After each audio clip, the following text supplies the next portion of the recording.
Budget ప్రవేశపెట్టిన పరిస్థితులు మొట్టమొదటిసారిగా చూస్తూ ఉన్నాం. అసలు నిజంగా ఈ పెద్ద మనిషి చంద్రబాబు నాయుడు అనే వ్యక్తి ఎంత దారుణమైన వ్యక్తి అని చెప్పడానికి ఇదో నిదర్శనం.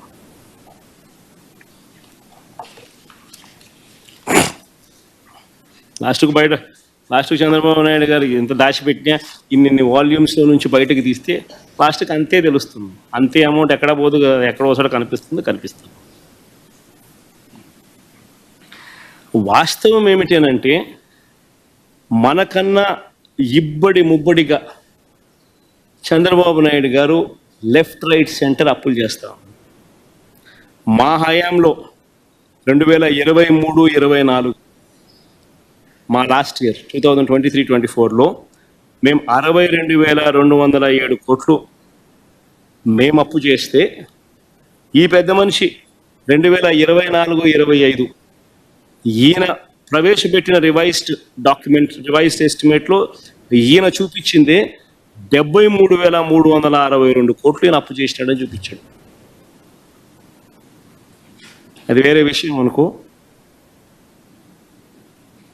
93,000 కోట్లు యాక్చువల్గా చేసి దాన్ని అడ్జస్ట్మెంట్ చేసి మళ్ళీ 73,000 కోట్లకు జనవరికే 83,000 కోట్లు, ఫిబ్రవరిలో మార్చ్లో ఇంత దాకా తీసుకుంటే ఇంకో మరో 10,000 కోట్లు, 93,000 కోట్ల దాకా అప్పులు అయినాయి అన్నది పక్కన పెడితే దాన్ని అడ్జస్ట్మెంట్ చేసి 73,362 కోట్ల రూపాయలకు ఫైనల్గా రివైజ్డ్ ఎస్టిమేట్లో వాళ్ళు చూపించిందే డెట్ కింద మనం తీసుకున్నా కూడా మేం చేసిన అప్పు కన్నా చంద్రబాబు నాయుడు అప్పు ఎక్కువగా కనిపిస్తుంది. 10,000 కోట్లు పైచిలుకు, 11,000 కోట్లు పైచిలుకు. మేము 62,207 కోట్లు మేం చేస్తే 73,362 కోట్లు చంద్రబాబు నాయుడు గారు అప్పులు చేసినట్టుగా క్లియర్గా కనిపిస్తూ ఉంది. ఈ అప్పులకు తోడు చంద్రబాబు నాయుడు గారు అమరావతి పేరు మీద వరల్డ్ బ్యాంకు ఏడీబీ లోన్లు మొన్న శాంక్షన్ అయినాయి 15,000 కోట్లు. హుడ్కో లోను అమరావతికి మొన్న శాంక్షన్ అయింది 11,000 కోట్లు. ఇది కాక కేఎఫ్డబ్ల్యూ లోను మరో 5,000 కోట్లు ఇంకా ప్రాసెస్లో ఉంది, ఇంకా శాంక్షన్ కాలా. ఇది కాక మొన్న మార్క్ ఫెడ్కు 8,000 కోట్లు తెచ్చినారు. సివిల్ సప్లైస్కు మరో 5,000 కోట్లు కూడా తెచ్చినారు. ఇదంతా కూడా మనకు తెలుసు. సో ఈ రకంగా చూసుకుంటే దాదాపుగా ముబ్బడిగా చంద్రబాబు నాయుడు గారి హయాంలో అప్పులు లెఫ్ట్ రైట్ సెంటర్ జరుగుతూ ఉన్నాయి.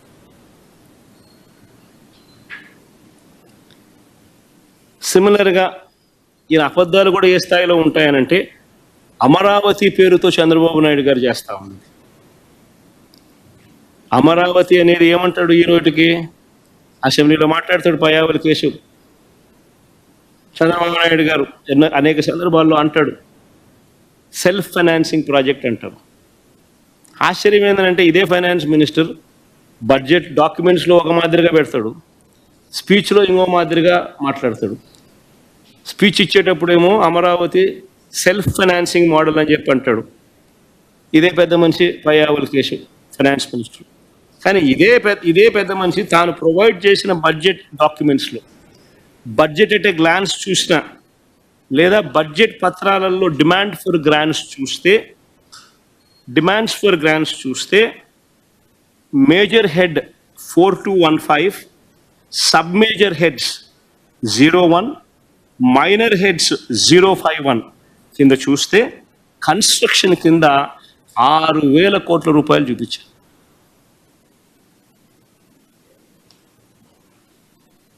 మరి ఎందుకు చంద్రబాబు నాయుడు గారు అనే వ్యక్తి, ఈ ఫైనాన్స్ మినిస్టర్ పయ్యావుల కేశవ్ అనే ఈ వ్యక్తి అమరావతి పేరుతో ఇంత అప్పులు తీసుకొని వచ్చి అమరావతి మీద ఖర్చు పెడుతూ బడ్జెట్లో ఇది చూపిస్తూ ఎందుకు అబద్ధాలు చెప్తా ఉన్నారు? ఇది సెల్ఫ్ సస్టైనింగ్ మోడల్ అని, ఇది రకరకాల సెల్ఫ్ సస్టైనింగ్ ప్రాజెక్ట్ అని ఎందుకు చెప్తా ఉన్నారు? అల్టిమేట్గా నువ్వు ముఖ్యమంత్రి, నువ్వేం చేయాలనుకుంటే అది నువ్వు చేయొచ్చు. ఎందుకు అబద్ధాలు చెప్పాలి? ఎందుకు మోసాలు చేస్తూ ఉండవు? అమరావతి పేరు మీద నేను ఇంత అప్పులు తీసుకొచ్చినాను, రాష్ట్ర బడ్జెట్లో ఇంత అప్పులు అమరావతి కోసం నేను పెడుతున్నాను, ఎందుకు నిజం చెప్పలేకపోతున్నావు? అక్కడ కూడా అబద్ధాలు, అక్కడ కూడా మోసాలే. ఈ మోసాలు, ఈ అబద్ధాలు ఇంకా 4 అడుగులు ముందుకేద్దాం.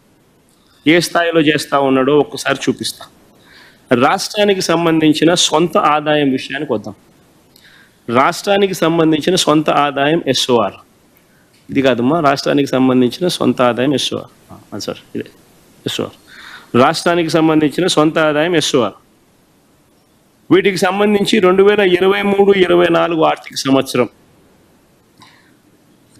2024-25 ఆర్థిక సంవత్సరం పోలిస్తే ఈ పెద్ద మనిషి చంద్రబాబు నాయుడు గారు ఏమంటాడు? ఏకంగా 9.56% పెరుగుదల నమోదైంది అని అంటాడు. ఇదిగో కనిపిస్తూ ఉన్నాయి 2 టేబుల్లు, చూడండి ఒకసారి. కింద ఎస్ఓఆర్ అంటే కింద స్టేట్స్ ఓన్ రెవెన్యూస్ 23-24లో 93,000 కోట్లు వస్తే 2024-25లో 1,01 కోట్లకు పెరిగినట్టుగా 9.56% పెరుగుదల చూపిస్తా అన్నట్టుగా ఆయన ప్రొజెక్షన్ ఇచ్చింది. ఇది రివైజ్డ్ ఎస్టిమేట్ చంద్రబాబు నాయుడు గారు చెప్పిన మాటలు.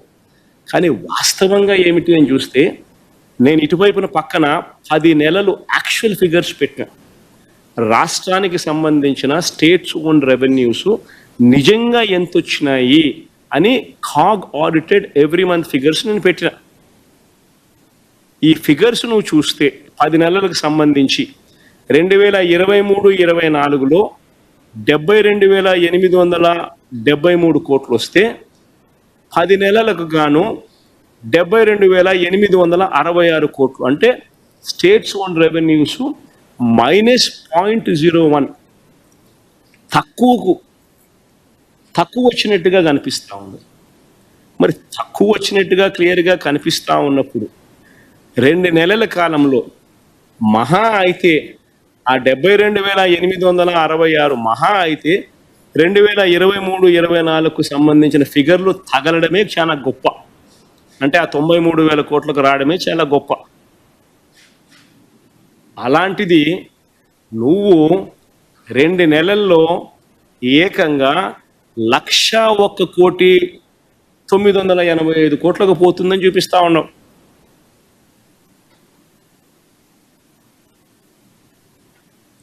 అంతటితో నువ్వు ఆగల.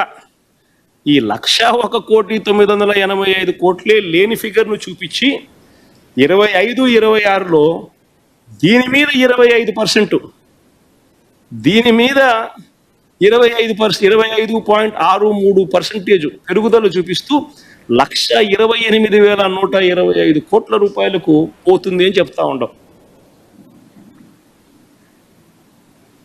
అంటే వాస్తవిక ఫిగర్ నిజంగానే 93,000 కోట్ల ఎనికి బామ్మ, వాస్తవిక ఫిగరు ప్రీవియస్ స్లైడ్కి బామ్మ, వాస్తవిక ఫిగరు 10 నెలల పాటు 2023-24, 2024-25 ఇంచుమించు సమానంగానే ఉన్నాయి.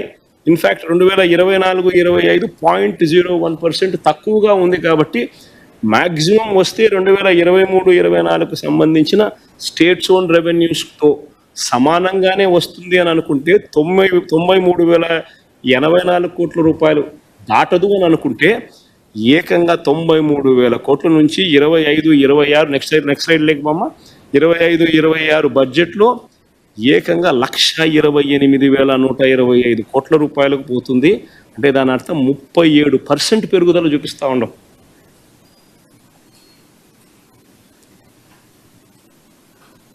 ఎందుకు ఇంత అబద్ధాలు ఆడుతూ ఉన్నారు? ఎందుకు ఇంత మోసాలు చేస్తూ ఉన్నారు? ఆదాయాలు ఒకవైపున రాష్ట్ర ప్రభుత్వానికి, రాష్ట్ర ఖజానాకు రావడం లేదు. చంద్రబాబు నాయుడు గారి సొంత జోబిలేకి, ఆయన మనుషులు సొంత జోబిలేకి రాష్ట్ర ఖజానాకు సంబంధించిన ఆదాయాలు పోతూ ఉన్నాయి. ఇసుక, మద్యం అన్నీ కూడా ఏదైనా గమనించుకోండి, అన్నీ కూడా చంద్రబాబు నాయుడు గారు ఆయన మనుషుల జోబుల్లోకే డబ్బులు పోతూ ఉన్నాయి. కానీ శాండ్, క్వాడ్స్, సిలికా అన్నీ ఏది తీసుకున్నా కూడా ఆయన మనుషుల జోబుల్లోకి డబ్బులు పోతూ ఉన్నాయి. కానీ రాష్ట్ర ఖజానాకు రాని పరిస్థితి కనిపిస్తూ ఉంది.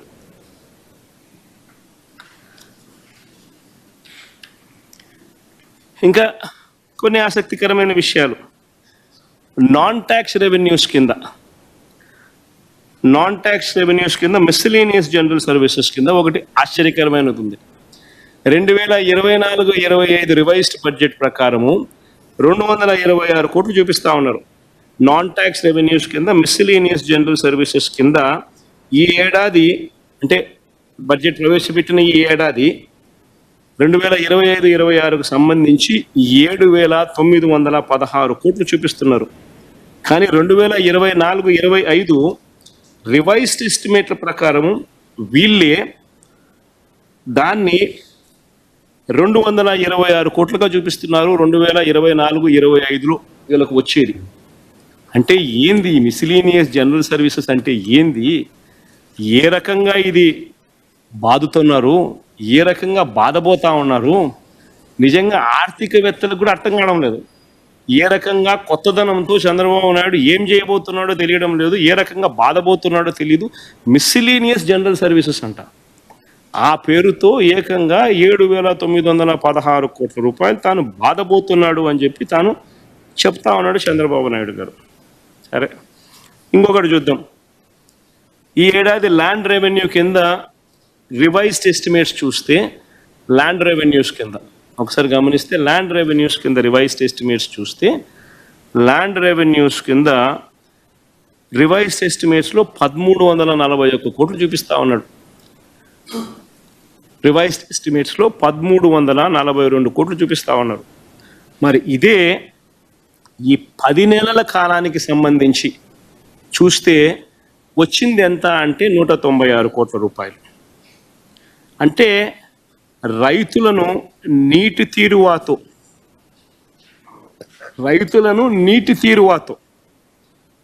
ఈ 2 నెలల్లోనే బాధపోతున్నాడు అని చెప్తున్నాడు. అంతే కదా, 10 నెలలకు కలిపి 196 కోట్లు వచ్చింది. మామూలుగా అంతకన్నా ఎక్కువ రాదు. 2023-24లో 52 కోట్లే వచ్చింది. ఆయనకు 196 కోట్లు 10 నెలల్లో వచ్చింది. దాన్ని 1,342 కోట్లు ఈ 2 నెలల్లో పెంచబోతున్నాడు అని చెప్పి రివైజ్ ఎస్టిమేట్లో చూపిస్తా ఉన్నాడు పెరుగుతుంది అని. దాని అర్థము రైతులకు సంబంధించి శిస్తు రూపంలోనే లేదా సర్వే సెటిల్మెంట్ కింద భారం వేయబోతున్నారా, నీటి తీరువా కింద భారం వేయబోతున్నారా, లేకపోతే మేము సర్వే ఫ్రీగా చేసాం రైతులందరికీ కూడా, ల్యాండ్ రెవెన్యూ రికార్డ్ సర్వేలన్నీ ఫ్రీగా చేసాం, వీళ్ళు ఏమన్నా సర్వే బాధపోతున్నారా? మరి ఈ 2 నెలల్లోనే ఏ రకంగా దాదాపుగా 1,100 కోట్ల రూపాయలు ఏ రకంగా వసూలు చేయబోతున్నారు? అది కూడా ఒకటి ఆశ్చర్యం కలిగించే విషయం. ఇంకొకటి కూడా చెప్తా, మూలధన వ్యయం అంటే క్యాపిటల్ ఎక్స్పెండిచర్, మూలధన వ్యయం. ఈ క్యాపిటల్ ఎక్స్పెండిచర్ చూస్తే 2024-25లో ఒకసారి క్యాపిటల్ ఎక్స్పెండిచర్ అనేది ఒకసారి గమనిస్తే ఆశ్చర్యకరమైన విషయాలు కనిపిస్తాయి. ఒకసారి మీరు గమనించండి, 2023-24లో అంటే మా హయాంలో, వైఎస్ఆర్సీపీ హయాంలో ఫైనల్ ఇయర్లో క్యాపిటల్ ఎక్స్పెండిచర్ 23,330 కోట్ల రూపాయల కింద కనిపిస్తుంది. ఒకసారి ఈ 10 months పీరియడ్ కంపేర్ చేస్తే, actual figures CAG audited actual figures compare చేస్తే గమనిస్తే మీకు ఏమనిపిస్తుంది? 10 నెలల కాలంలో లాస్ట్ ఇయర్ 10 నెలలు 2023-24, ఈ సంవత్సరానికి సంబంధించిన 10 నెలల కాలం 2024-25కు సంబంధించిన 10 నెలల కాలంలో చూస్తే క్యాపిటల్ ఎక్స్పెండిచర్ అంటే మూలధన వ్యయం మేము 20,942 కోట్ల రూపాయలు మేము ఖర్చు చేస్తే, చంద్రబాబు నాయుడు గారి హయాంలో ఈ 10 నెలల కాలంలో 10,854 కోట్లు మాత్రమే ఖర్చు చేశాడు. అంటే మాకు చంద్రబాబు నాయుడు గారికి మధ్య తేడా -48%. అంటే మా చివరి ఇయర్లో ఈ 10 నెలల పీరియడ్కి సంబంధించి మేము 20,942 కోట్లు మేము ఖర్చు చేస్తే, అదే 10 నెలల పీరియడ్లో ఈయన 10 నెలల కాలంలో 10,854 కోట్ల రూపాయలు ఖర్చు చేశాడు అని అంటే -48%, -48%. ఇక్కడ ఆశ్చర్యంగా ఉంది. ఇప్పుడు చూడండి, ఇదే ఎస్టిమేట్ ఫిగర్ నెక్స్ట్ 2 నెలల్లో రివైజ్డ్ ఎస్టిమేట్ ఒకసారి చూడండి. నెక్స్ట్ 2 నెలల్లో ఏకంగా 10,854 కోట్లు కాస్త 24,072 కోట్లు చూపిస్తా ఉన్నాడు. అంటే 2 నెలల్లో మరో 14,000 కోట్లు తాను ఖర్చు చేయబోతున్నాడని చెప్తున్నాడు. అదే మా ఫిగర్లు చూడండి. 10 నెలల కాలంలో మేము 20,000 కోట్లు, 20,942 కోట్లు ఉంటే మేము ఆ ఇయర్ ఎండ్ అయ్యేసరికి 23,330 కోట్లకు మేము యాక్చువల్ ఖర్చు చేసినాం. అంటే ఎవడైనా నమ్ముతాడు, రీజనబుల్గానే ఉంది. 21,000 కోట్లు 10 నెలల్లో చేసినారు, 23,330 కోట్లు సంవత్సరం అయిపోయే లోపల చేయడం అంటే రీజనబుల్గా జరుగుతుంది. కానీ ఏకంగా 10,854 కోట్లు ఏందండి, 24,072 కోట్లు, అంటే మాకన్నా 3.18% ఎక్కువగా తాను ఖర్చు చేసినాను అని చెప్పి చూపించడానికి ఏకంగా రివైజ్డ్ ఎస్టిమేట్లో 15,000 కోట్ల రూపాయలు తాను ఖర్చు చేయబోతున్నాడని చూపించాడు. ఇంకా ఆశ్చర్యం ఏంటంటే సార్, 2025-26కి వచ్చేసరికి క్యాపిటల్ ఎక్స్పెండిచరు ఆ 24,000 కాస్త 40,000 కోట్లు ఖర్చు చేస్తామని చూపిస్తున్నారు. అయ్యో చంద్రబాబు,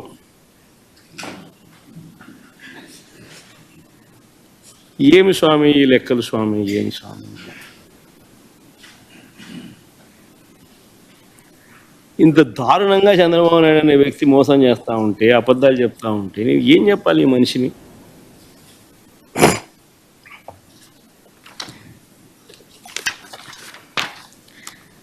ఇవన్నీ కూడా మొత్తం లెక్కలన్నీ చూసిన తర్వాత చంద్రబాబు నాయుడు గారు వచ్చాక రెవెన్యూ తగ్గిందని ప్రస్ఫుటంగా కనిపిస్తూ ఉంది.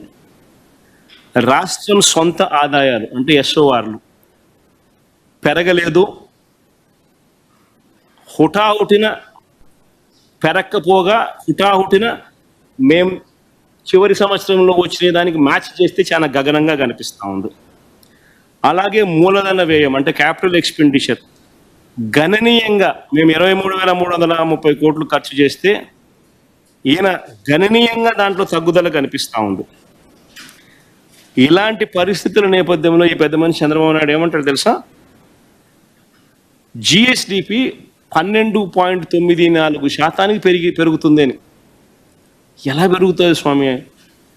రెవెన్యూస్ ఒకవైపున తగ్గుముఖం ఉన్నప్పుడు జిఎస్డిపి ఏ రకంగా పెరుగుతుంది?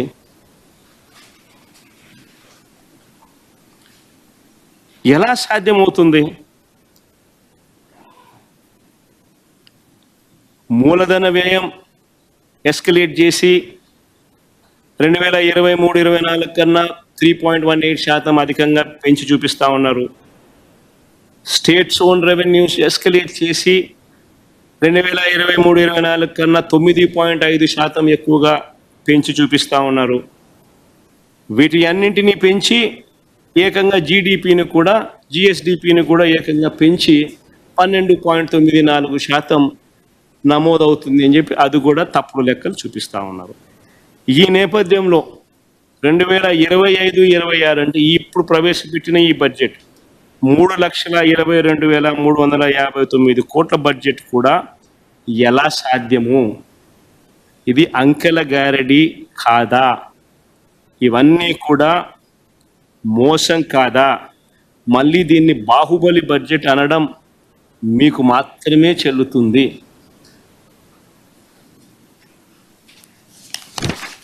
ఇంచేపట్టిందబ్బా. మరి ఈ మేరకు టైం కేటాయించకపోతే, ప్రతిపక్షం అనేది ఈ మేరకు చెప్పలేకపోతే ఈ విషయాలన్నీ ప్రజలకి ఎలా తెలుస్తాయి? మామూలుగా అయితే ప్రతిపక్ష నాయకుడు అనే వ్యక్తికి ఎవరికైనా కూడా ఉండేది అసెంబ్లీలో మామూలుగా 2 పార్టీలు ఉంటాయి. ఒకటి అధికార పార్టీ, మరొకటి ప్రతిపక్ష పార్టీ. ప్రతిపక్ష పార్టీని అధికారంలో ఉన్న వాళ్ళు గుర్తించకపోతే, ప్రతిపక్ష పార్టీ ఇవన్నీ చెప్పేటివన్నీ కూడా వాళ్ళు చెప్పలేకపోతే కరెక్షన్స్ ఎక్కడి నుంచి వస్తాయి?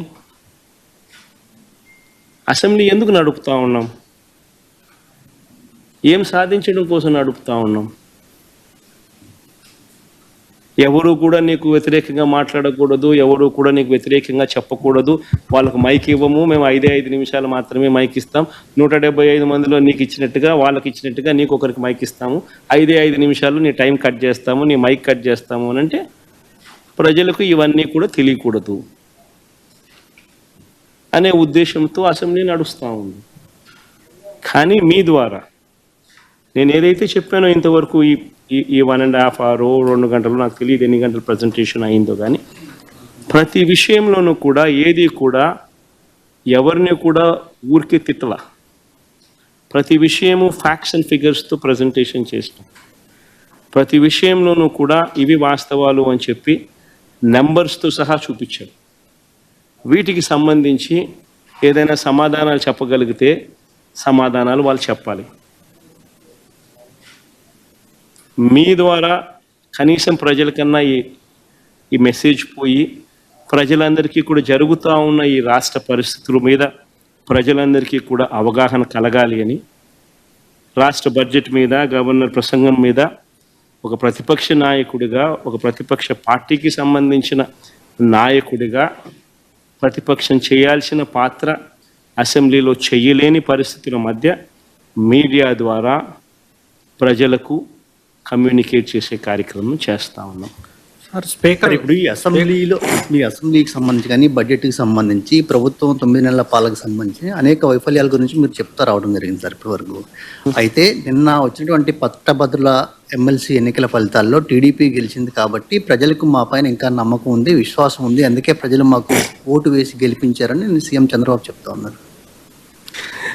రమేష్, ఒకటి ఆశ్చర్యకరం కలిగించే విషయం ఎప్పుడని చెప్తాను. నేను ఎమ్మెల్సీ ఎన్నికల్లో రిగ్గింగ్ చేసేవాడిని ప్రపంచ చరిత్రలో నువ్వు ఎప్పుడైనా చూసినావా అని చెప్తాను. నేనైతే ప్రపంచ చరిత్రలో ఎమ్మెల్సీ ఎన్నికల్లో రిగ్గింగ్ చేసేవాడిని నా ప్రపంచ చరిత్రలో ఎవడు నేను చూడలా. ఒక చంద్రబాబు అనే వ్యక్తి మాత్రమే ఎమ్మెల్సీ ఎన్నికల్లో రిగ్గింగ్ చేసేవాడిని నేను చూసింది. అయినా కానీ శ్రీకాకుళంలో మాస్టర్లు బాగానే బుద్ధి చెప్పారు కదా. శ్రీకాకుళంలో మాస్టర్లు, గవర్నమెంట్ టీచర్లు, ప్రైవేట్ టీచర్లు అందరూ కూడా బాగానే బుద్ధి చెప్పారు కదా, గట్టిగా అర్థమయ్యేట్టుగా చెప్పారు కదా. ఎందుకంటే అక్కడ రిగ్గింగ్ చేయడం కష్టం. టీచర్లు వచ్చి కొట్లాడతారు, ఎందుకంటే వాళ్ళే బూతుల్లో ఏజెంట్లు, వాళ్ళే బూతుల్లో పోలింగ్ ఆఫీసర్లు, టీచర్లే. సో వాళ్ళ ఓట్లు వాళ్ళకి రాకుండా చేసినామని అంటే వాళ్ళంతా ఒప్పుకోరు కాబట్టి అక్కడ యూనియన్స్ అన్నీ ఉంటాయి కాబట్టి చేయలేకపోయింది. గ్రాడ్యుయేట్ల దగ్గరికి వచ్చేసరికి ఎవడైనా అంతే అన్నట్టుగా అక్కడ కూడా రిగ్గింగ్ చేసినారు.